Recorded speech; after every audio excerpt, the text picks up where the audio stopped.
So Pushkin Press is an independent publishing house based in London, and it's very small.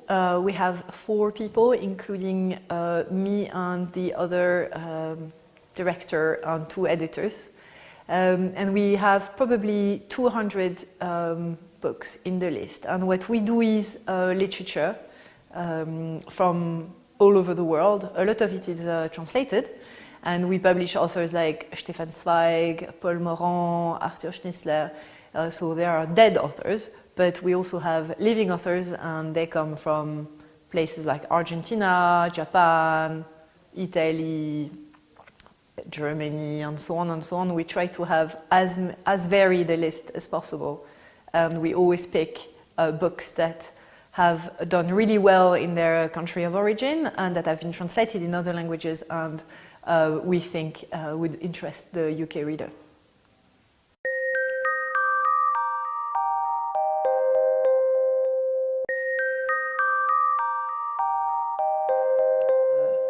We already know what we're doing on the adult side. We're bringing stories from all around the world to English.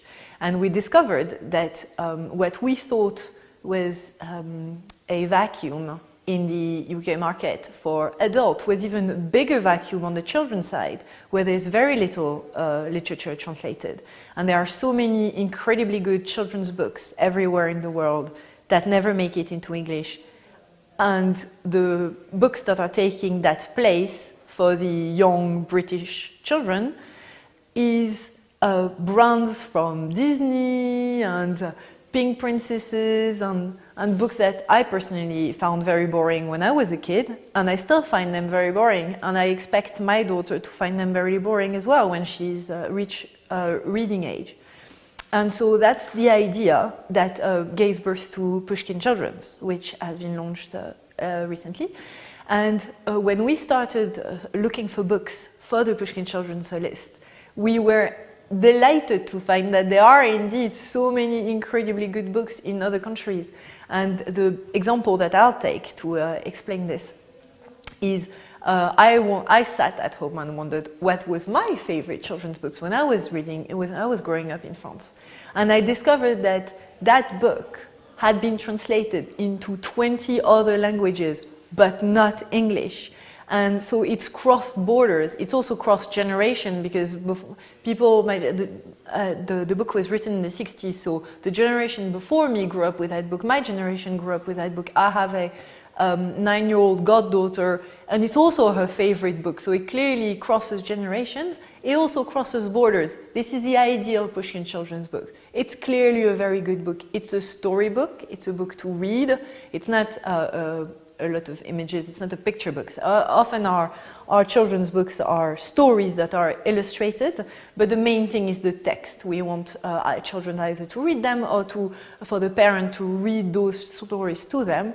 And they're such strong books that they've made it in every language, that they translate really well, and also they appeal to all readers. What we found is a lot of our children's books are read by the parents with delight.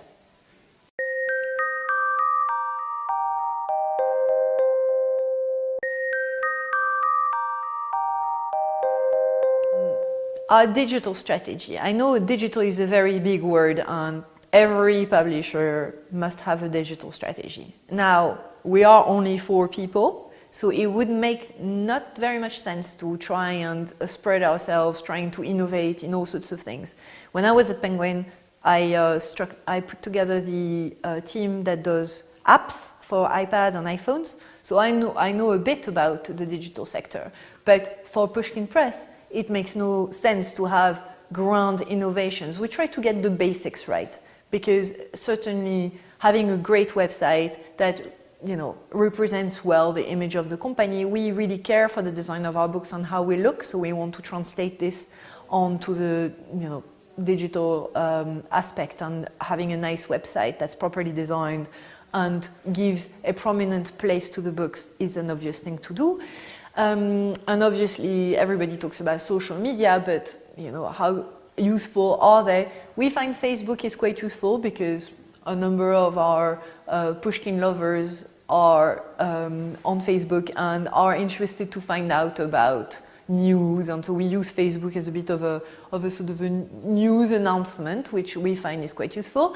And Twitter is also really useful, just because so many authors and other publishers and a lot of readers go on Twitter, and it's a great way of exchanging information. But we view these less as community building and more as additional channels to convey news and talk directly to our readers and make sure that they know about what's going on at Pushkin Press.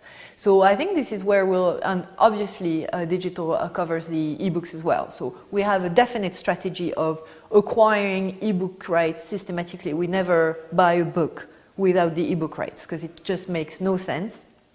And it fits very well into our publishing strategy, because what we think is, when we publish a book, we put the paper version out at the same time as the ebook version, and the paper version is very nice, and we spend a lot of time choosing the design and the paper and so on. So we think the finished product is really nice, and it's also priced accordingly, because it's a nice product. And we think then it's fair to the reader that they have a choice to buy this very nice object that we've worked on and that contains the text, and they can put on in their library, or they want to read the text and then we put the ebook out at the same time, which they have also access to. We think this is the fairest proposition to the reader and also to the author. It gives the author the best chance.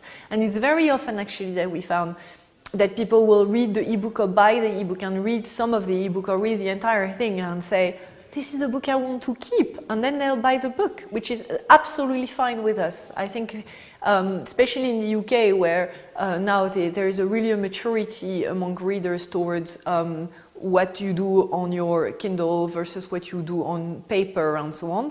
And people just have developed a habit of discovering new things on ebooks, say, and then go on to buy the paper copy or give a gift. It's very hard to gift an ebook. It's a bit sad, right? A Christmas tree with ebooks doesn't talk much. Opening a package with a book in it, I think, works great, and certainly that's what the people who read the Pushkin books think.